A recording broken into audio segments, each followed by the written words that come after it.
Alright, I'm pretty sure this video 9. Okay, 9. Pretty sure.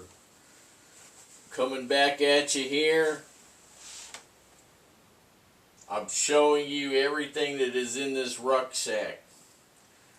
And a lot of you who have not been in the military are probably amazed at how many things are in this sack as I've gone along. I've got a lot of stuff here.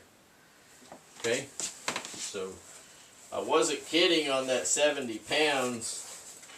Now I'm just I'm not even 100% sure that it was just 70. It might be a little bit more because I couldn't get a direct weight on the digital scale. Because I had to try to weigh the rucksack without me, because when I put it on and I stepped on the digital scale, it went to E. Right? So I got the best calculation that I could on the weight. I'm gonna have some of this tea. Might as well drink it down right while I'm doing this.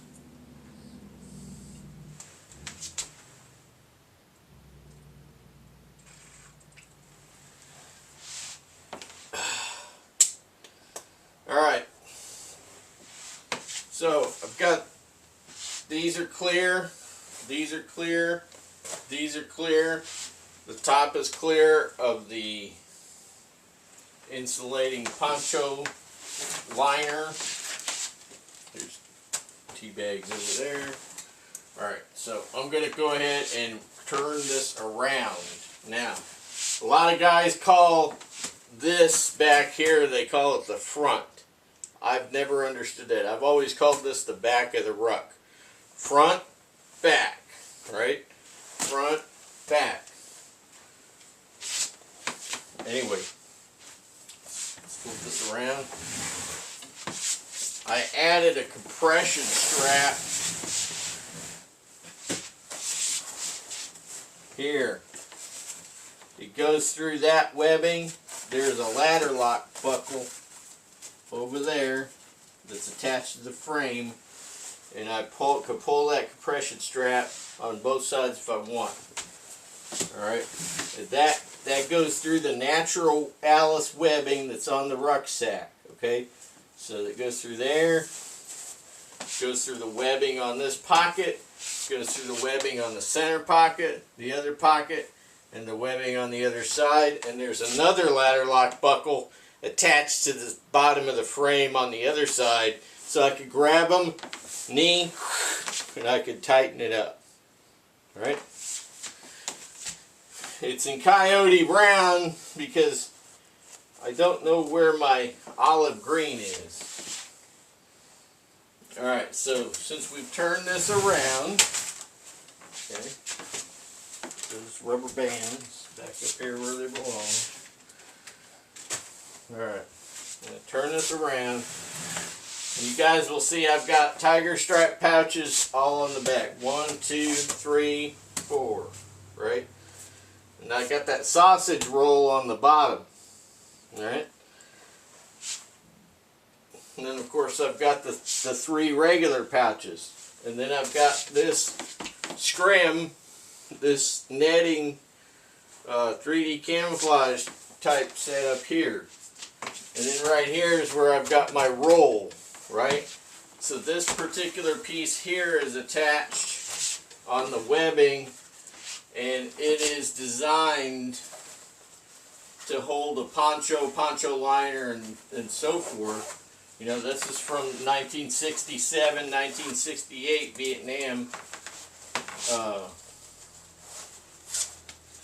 And it's a cool bit of kit. I mean, I don't know why they still don't have them, but it unrolls like this, and there's the loop side of Velcro, believe it or not, on the inside here, and this kind of holds your whatever you put in there. It kind of tries to keep it from sliding back and forth and sliding out one way or sliding out the other, right? Kind of give it a little traction. So this is integral. This webbing is integral with this roll, right? So you can take your poncho liner, you can put them together, square it up, roll it up, and put it in here, and then tighten that bad boy down. And you can either put that on your rucksack, or you could put that on the top of your butt pack, on your belt kit, or on the back of your wrap. If you got like a body armor wrap, you could put it on that. Okay. Has extra attachment points here and here. Okay. Those metal D-rings. Alright, then it's got this Velcro bit, which I am normally not fond of Velcro, but when you're going to basically put it in one position and leave it there, you know, it was designed to go with the Alice system. So these Velcro bits that you see here and here, they are sewn in a place where they can be opened and then put onto Alice pack straps. Okay? So that way you know that. So I'm going to go ahead and redo these up. Alright. Now those won't interfere with anything else. There's another bit of Velcro here, which goes in the other direction, a wide one. I'm going to let you guess what that's for. Alright? I'm going to let you guess. When you guess, send me an email. Alright? We can play a little game like that. Alright. So,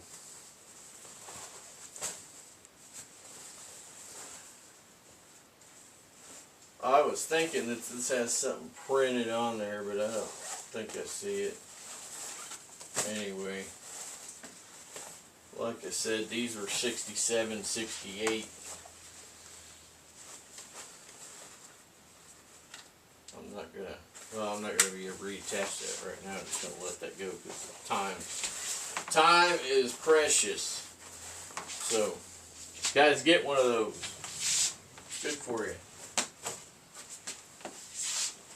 Alright, see how this can move on those straps there? I got it set up to where it can move on these Alice pack straps. So like I said, you know, if I did decide to keep that, I would probably go ahead and secure it to the top top center of the frame there.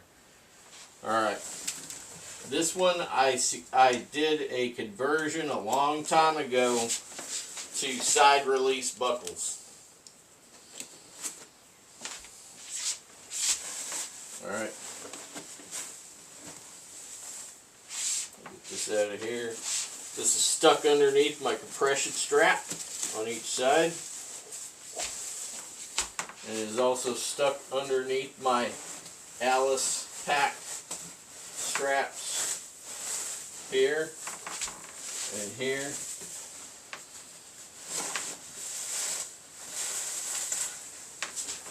And then this is the pass-through on the lid. Okay, so it was between the pass-through on the lid and this top pocket there, right? So, just to let you know where that was.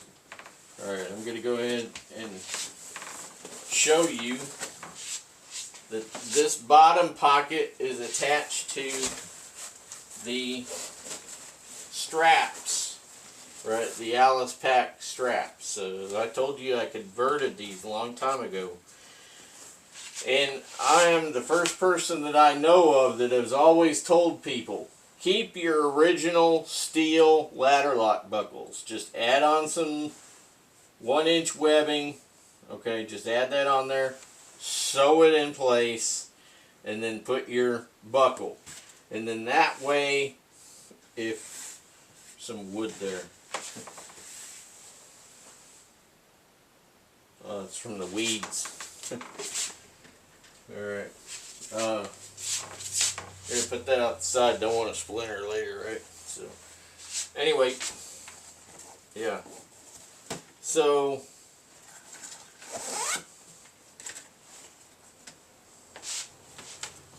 yeah, the ladder lock buckles, the steel ladder lock buckles are still there, and then I just added these side release buckles. Alright? Now, what else? Okay, let's go ahead and talk about these pouches here. So this pouch here on the bottom is extra stuff, right? And it's not extra stuff that you don't need, but it is extra stuff, right?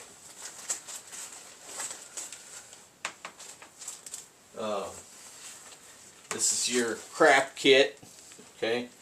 You always want that where you can quickly get to it, and you do not want to weave your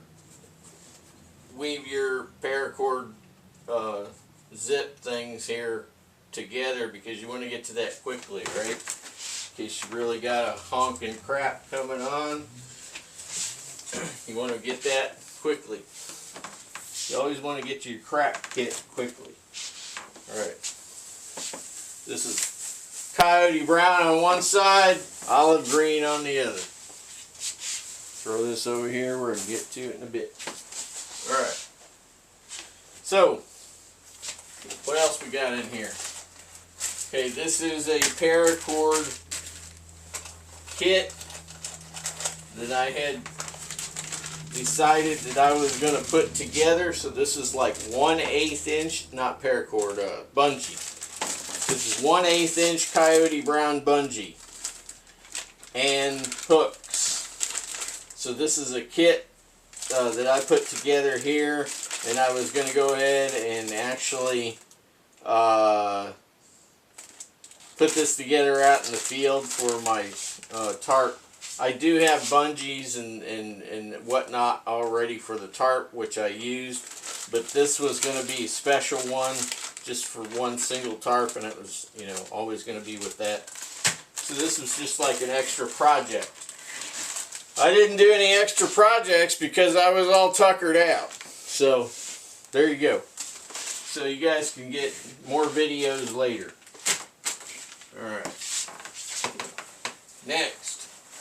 This is something that everybody, especially scout snipers, should have in their rucksack that they're going to set up in the field.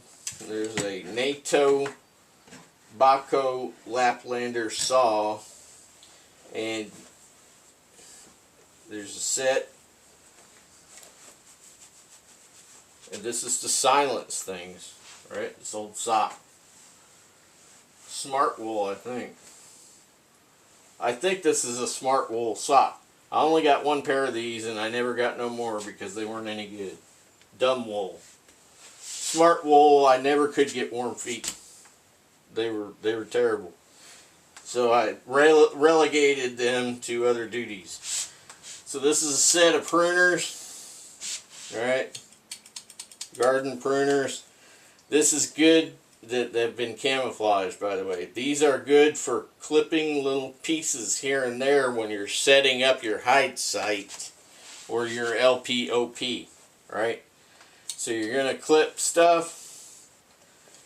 And then another thing is that since wood twig stoves have become very popular over the past few years, you know, like this Bush Buddy, you want to go ahead and clip you up pieces of wood to go in your Bush Buddy or your siege stove or whatnot. You know, it's always good to have a set of these on hand. These are Corona Clipper, I believe. So what I do is I put one of these in. Okay, so that's the soft side, not the pointy side. Drop that in there, and then I'm going to go ahead and put this in. Right, notice I fold that sock. Right, so I'm going to go ahead and shove that in there. Now I got one on this side and one on this side. See how that's folded up? And now, like your mother showed you how to fold up or roll up a sock, right? There you go. You just go ahead, roll that back down over there, and then you pretty much set. Right, so now you got your saw there. Even though that's the opening, right? Just put this part end down. Okay, put that end down in your pocket, or if you want to, you could just fold it over like that. If you're like really, you know, really want this to be secure, then you could just put a zip tie around it, or you know, the Velcro type where you can undo it real easy. You could do that. But, you know, I'm not a big fan of Velcro in the field because it makes racket. Anyway, but I just have it like this all the time. Never been an issue. Just put it down in your pack. Done. Alright. Alright. Coming up, another video.